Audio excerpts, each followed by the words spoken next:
প্রয়োজন না, অনেক করার প্রয়োজন। কিন্তু 5ই আগস্টের পরে এই গোপালগঞ্জে যা হয়েছে, আপনাদের এখনো অনেক কিছু করার বাকি। 63 জেলাকে আপনাকে দেখাতে হবে যে 5 তারিখের পরে ফ্যাসিস্টরা এই গোপালগঞ্জে যা করছে এটাই গোপালগঞ্জ না, এটাই গোপালগঞ্জ না। ধরেন এই গোপালগঞ্জের মাটিতে আমাদের স্বেচ্ছাসেবক দলের ক্রীড়া সম্পাদক, বাংলাদেশের একজন ক্রীড়া আম্পায়ার, ক্রিকেটের আম্পায়ার, তার রক্ত ঝরেছে, সর্বকালে নিজের রক্ত ঝরেছে এই গোপালগঞ্জের মাটিতে। তার শিশুরা এখনো তার বাবার ফিরে আসার স্বপ্ন দেখে। প্রিয় মুসলিম নেতৃবৃন্দ, আপনাদের কাছে আমার আকুল আবেদন যে রাজনীতিটা যেহেতু আপনারা করতে চাচ্ছেন, একটু মন দিয়ে দেখার চেষ্টা করেন, কারণ পরিবেশ ঘোলা করা হচ্ছে। আপনারা আগামীকালকে যদি গোপালগঞ্জে আমাদের নেতাকর্মীদের মধ্যে দিয়ে কোনো একটা খারাপ কাজ প্রতিষ্ঠিত হয়, তাহলে এদেশের মিডিয়া সমাজ এটাকে এমন ভাবে ভাইরাল করবে যে সারা বাংলাদেশ ওই ঘটনাটা নিয়ে চর্চা করবে। আমি আপনাদেরকে ছোট্ট একটা উদাহরণ দিই। বিগত ফ্যাসিস্ট আমলের 16 বছরে কেউ যদি আমাকে দেখাইতে পারেন একটা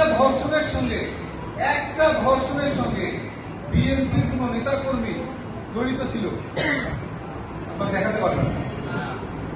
যদি একটা কেউ জড়িত হইত না ভাই, প্রত্যেকটা টিভি চ্যানেলে প্রত্যেকটা ঘন্টা এটা দেখা যায়। সারা বাংলাদেশের মনে করেন ওই ছেলেটার ছবি বড় পোস্টার করে পুরো বাংলাদেশের বিলাই। ঠিক একই কাজে অপেক্ষা করতেছে, আপনি ভুল করেন, আপনার এই ভুলটাকে তারা ক্যাপিটালাইজ করবে।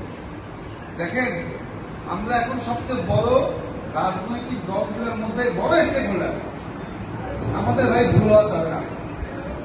আমরা যদি ভুল করি এই দেশ আরো অনেক পিছিয়ে যাবে। দেখেন, এই দেশের জন্য অপেক্ষা করতেছে এক আলম পত্রিকা, যার বাবা মাত্র 3.5 বছর এই দেশকে পথ দেখাইছে। একটা তলাবিহীন ঝুলিতে দেশকে খাদ্যে স্বয়ংসম্পন্ন করছে। এদেশে বিদেশ থেকে গার্মেন্টস এর মেশিন নিয়ে এসে এদেশে পোশাক রপ্তানি হয়েছে, এদেশে খাদ্য উৎপাদন দ্বিগুণ হয়েছে, খাদ্য রপ্তানি হয়েছে। মিডল ইস্টে আমাদের এখান থেকে শ্রমিক গেছে, আমাদের এখান থেকে তারা ওখান থেকে রেমিটেন্স পাঠাইছে। দেখেন, মিডল ইস্ট বলছে জিয়াউর রহমানকে যে তুমি আমাদের কাছ থেকে জাকাত বেশি করে নাও, আমার জাকাত লাগবে না, আপনার এখানে যে উন্নয়নের যে কাজগুলো হয় একটু আমাদের শ্রমিক নেন। দেখেন, এইরকম একজন দার্শনিক ছিল বলে একটা দেশের যে অর্থনৈতিক ভিত্তি জিয়াউর রহমানের মাধ্যমে সূচিত হয়েছে। আজকে যে অবস্থায় আসছে, আপনি গার্মেন্টস, আমাদের বাইরে রেমিটেন্স এবং খাদ্যে স্বয়ংসম্পূর্ণ হওয়ার জন্য যে প্রত্যেকটা ইঞ্চি জায়গা ব্যবহার করার জন্য যে তার যে পরিকল্পনা, খাল খননের মতন একটা সুদূর প্রসারী সংস্কার, এর চেয়ে বড় সংস্কার বাংলাদেশে হয় নাই ভাই, খাল খনন। কারণ আমাদের পার্শ্ববর্তী দেশ আমাদের মধ্যে আসা নদী পথগুলোকে তার গতিপথ চেঞ্জ করে দিয়েছে, যে আমাদের মধ্যে দিয়ে যে নদীগুলো আসতো সেই নদীগুলো আসবে না। সেই নদীগুলো যখন তারা গতিপথ চেঞ্জ করে দেয়, তখন জিয়াউর রহমান এক্সিস্টিং যে খালগুলো ছিল সেই খালগুলোকে খনন করা শুরু করে। দেখেন, জিয়াউর রহমানের দর্শনের উপর ভিত্তি করে যে 19 দফার কথা আপনারা শুনছেন না ভাই, সেই 19 দফায় কিন্তু দেশনেত্রী বেগম খালেদা জিয়া 2013 সালে এটাকে ভিশন 2030, ওইটা একটা এক্সটেন্ডেড রূপ হয়ে গেছে ভিশন 2030। এইটাই ভিশন 2030-কে দেশ নায়ক জনাব তারেক রহমান প্রথমে 27 দফা এবং বর্তমানে 31 দফায় নিয়ে আসছে এবং বারবার বলতেছে এটা আমাদের কমিটমেন্ট যে এটার মধ্যে দিয়ে আমরা এই দেশকে এগিয়ে নিয়ে যাব। এই 31 দফার মধ্যে কোথাও আপনি পাবেন না বিএনপির উন্নয়ন, জিয়া পরিবারের উন্নয়ন। প্রত্যেকটা জিনিসের মধ্যে আছে এই দেশের আগামী দিনের ভবিষ্যতের একটা জায়গায় নিয়ে যাওয়া, একটা স্বপ্ন দেখানো। এই দেখবেন যে 15 থেকে 31 পর্যন্ত 16টা দফায় এখানে কর্মসংস্থানের বিষয়গুলো জড়িত আছে, যে আমাদের এখানে কিভাবে কর্মসংস্থানের মধ্যে দিয়ে আমরা একটা সেরকম সুশীল এবং সভ্য জাতিতে পরিণত হতে পারি।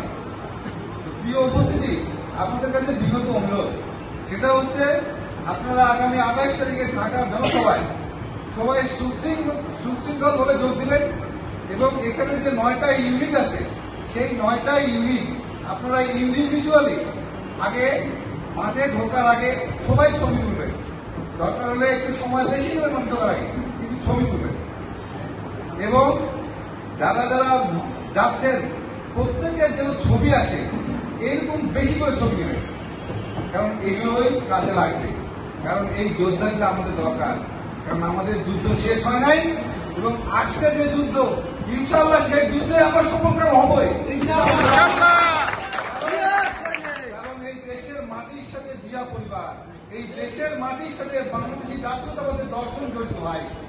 এখানে আমরা হারবো না, এখানে বাংলাদেশ হারবে না ইনশাআল্লাহ। এই কথা বলে আমি আমার বক্তব্য শেষ করছি। আল্লাহ হাফেজ। বাংলাদেশ জিন্দাবাদ। শহীদ প্রেসিডেন্ট জিয়া রহমান হক, দেশ নেত্রী বেগম খালেদা জিয়া জিন্দাবাদ। বাংলাদেশের প্রাণ জনাব তারেক রহমান জিন্দাবাদ, জিন্দাবাদ, জিন্দাবাদ।